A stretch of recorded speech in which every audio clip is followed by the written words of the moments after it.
Je travaille au Luxembourg, mais je vis dans un pays frontalier. Est-il intéressant pour moi de faire une déclaration d'impôt? Donc l'intérêt de faire une déclaration d'impôt ou son obligation va dépendre de votre situation familiale et de vos revenus que vous percevez au Luxembourg. Dans quel cas dois-je par exemple en faire une? Si vous touchez un revenu annuel imposable luxembourgeois supérieur à 100 000 euros ou si votre ménage fiscal touche plusieurs revenus au Luxembourg et que le cumul de ces revenus dépasse un certain seuil. Dans quel cas ai-je par exemple intérêt à faire une déclaration d'impôt? Alors, en règle générale, vous avez intérêt de faire une déclaration d'impôt si vous savez faire valoir des dépenses fiscales, si vous avez droit à des charges extraordinaires ou si vous pouvez faire valoir un crédit d'impôt. Y a-t-il des conditions particulières à remplir afin de pouvoir profiter de tel avantage? Donc la prise en compte des dépenses fiscales se fait à travers une demande d'assimilation au résident. Donc le non-résident peut demander cette assimilation au résident sous condition qu'il perçoive au moins 90% de l'ensemble de ses revenus au Luxembourg. En ce qui concerne le non-résident habitant en Belgique, celui-ci peut demander cette assimilation à partir d'un seuil réduit de 50% qui ne s'applique que sur ses revenus professionnels. Dans le cas où les conditions sont respectées, je vais donc diminuer mes impôts. Donc à la base, le contribuable non-résident est uniquement imposable sur ses revenus qui touchent au Luxembourg. La demande d'assimilation au résident va aller plus loin. Elle va permettre de voir si le non-résident peut améliorer sa situation via une mondialisation au Luxembourg. Donc l'assimilation au résident va permettre de recalculer le taux d'imposition moyen applicable sur les revenus luxembourgeois imposables en tenant compte des dépenses fiscales, des revenus négatifs et positifs et des charges extraordinaires. Donc le non-résident ne court aucun risque vu que si le calcul lui était défavorable, il ne sera pas appliqué. J'ai entendu parler d'avantages réservés à des familles monoparentales. Les contribuables non résidents monoparentaux, donc rangés en classe 1A, peuvent, via une déclaration d'impôt, une demande d'assimilation en résident, bénéficier d'un crédit d'impôt de 750 €. Donc ce crédit d'impôt peut néanmoins être diminué dans le cas où le parent touche une pension alimentaire en faveur de l'enfant. Donc ce crédit d'impôt peut également être diminué, voire même supprimé, si l'autre parent fait partie du ménage ou si l'autre parent contribue aux frais d'éducation et d'entretien de l'enfant. Que se passe-t-il si je signe un contrat de partenariat? Donc le contrat de partenariat ne permet pas de changer les classes à la base, mais il permet de bénéficier d'un recalcul en classe 2 à l'aide d'une assimilation au résident, donc via l'établissement d'une déclaration d'impôt.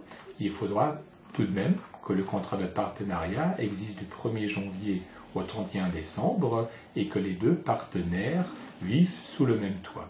Donc cette mesure sera bénéfique à partir du moment que le revenu luxembourgeois dépasse le revenu touché dans un autre pays. Pouvez-vous résumer les situations qui sont favorables aux frontaliers? Donc on a les célibataires touchant l'intégralité de leur revenu au Luxembourg et ayant aussi des dépenses fiscales à faire valoir. On a les couples mariés qui touchent l'intégralité ou l'essentiel de leur revenu au Luxembourg et aussi avec des dépenses fiscales à faire valoir. On a les personnes qui ont souscrit un contrat de partenariat où les revenus sont uniquement luxembourgeois ou où le revenu luxembourgeois est supérieur aux revenus étrangers. Dans tous ces cas-là, ont certainement intérêt de faire une déclaration d'impôt, tout comme le célibataire en situation monoparentale qui supporte seul les frais d'éducation et d'entretien de son enfant. On m'a aussi parlé de la possibilité de faire un décompte annuel. Est-ce que c'est avantageux? Donc le système d'imposition à la source prévoit un impôt dans l'hypothèse de 12 mois d'activité complète de Luxembourg. Donc si l'activité au Luxembourg était incomplète, il se peut que l'impôt prélevé mensuellement soit trop important, le décompte annuel va permettre de procéder à une régularisation de l'impôt.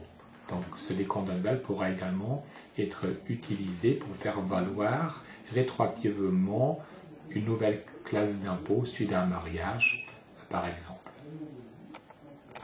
Quelles sont donc les déductions fiscales que je peux faire valoir? Dans le cadre d'une demande à simulation, les dépenses fiscales sont exactement les mêmes que celles des résidents. Elles sont regroupées en 3 familles. On trouve donc les frais d'obtention, les dépenses spéciales et les charges extraordinaires.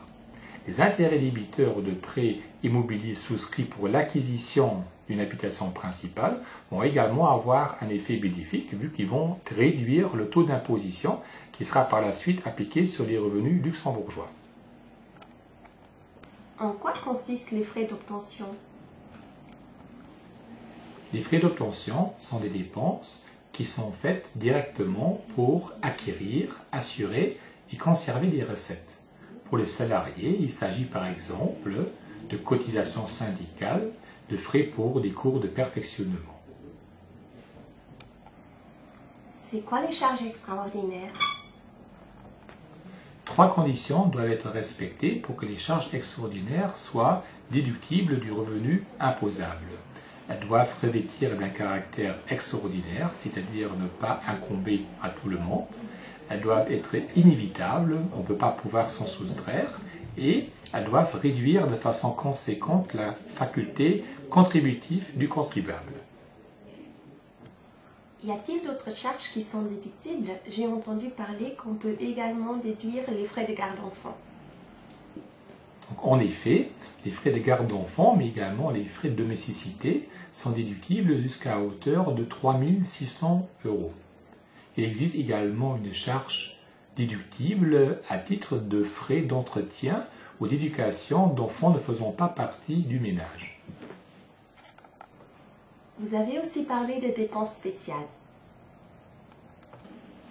Donc, en effet, on a d'abord les dépenses spéciales couvertes par un minimum forfaitaire, c'est-à-dire que le contribuable bénéficie d'office d'un forfait de 480 €, voire de 260 € en cas d'imposition collective et si les deux conjoints perçoivent tous les deux un salaire.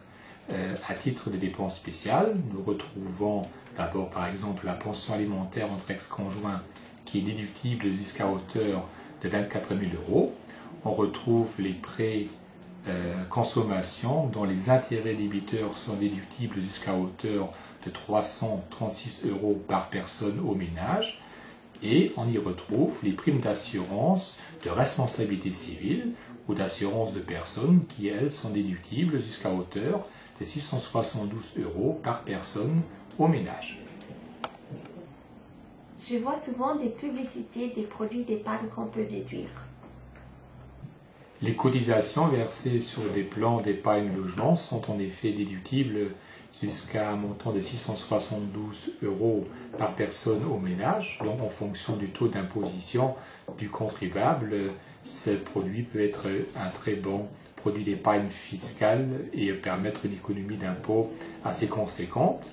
Le législateur encourage également la constitution d'une épargne retraite, étant donné qu'il permet aux contribuables de verser et de déduire un montant variant de 1 500 à 3 200 €, montant qu'il doit verser dans le régime de pension complémentaire prévoyance vieillesse, article 111 bis. Existe-t-il encore d'autres dépenses à faire valoir? La générosité est récompensée, étant donné que le fisc permet aux contribuables de déduire les dons qu'ils versent à des organismes d'utilité publique, pour autant que le cumul des dons versés sur une année atteigne au moins 120 €. Peut-on estimer le gain d'impôt? Donc, au Luxembourg, l'imposition des revenus du contribuable physique est progressive. En fait, le revenu est découpé en différentes tranches qui, elles, sont soumises à un barème à tranches progressifs dont les taux varient de 0 à 43,6%. Donc la tranche de salaire la plus élevée va être soumise au taux le plus élevé qui s'appelle le taux d'imposition marginal. Celui-ci symbolise le taux d'économie d'impôt potentiel via une déclaration d'impôt. Un célibataire, par exemple, touchant un revenu imposable de 50 000 € a un taux marginal d'environ 40%.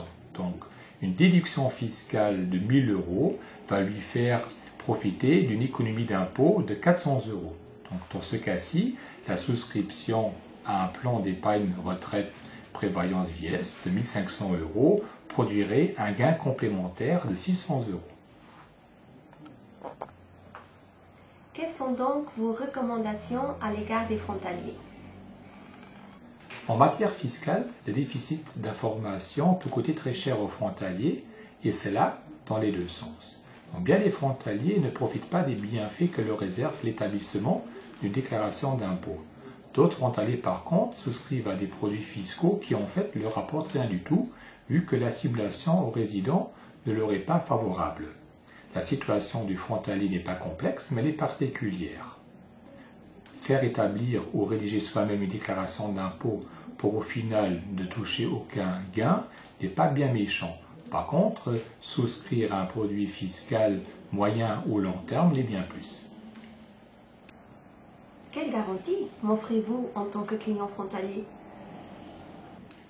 En ce qui concerne notre service d'établissement de la déclaration d'impôt, nous garantissons l'intérêt ou l'obligation de l'établissement de celle-ci.